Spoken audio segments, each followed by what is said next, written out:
Comscore नुसार आता isakal.com आहे देशातील नंबर 1 ची मराठी न्यूज वेबसाईट। प्रत्येक अपडेटसाठी isakal.com ला नक्की भेट द्या।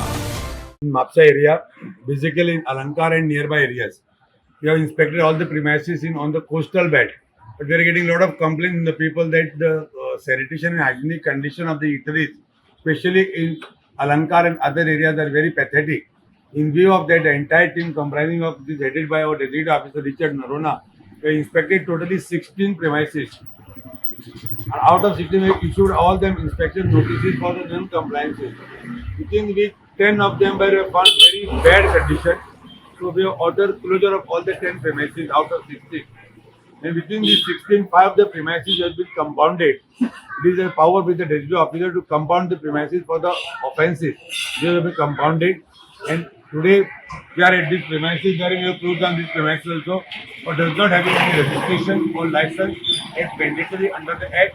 And the sanitation and hygienic condition, as you already seen, we have told you the entire kitchen area is in very, very bad shape.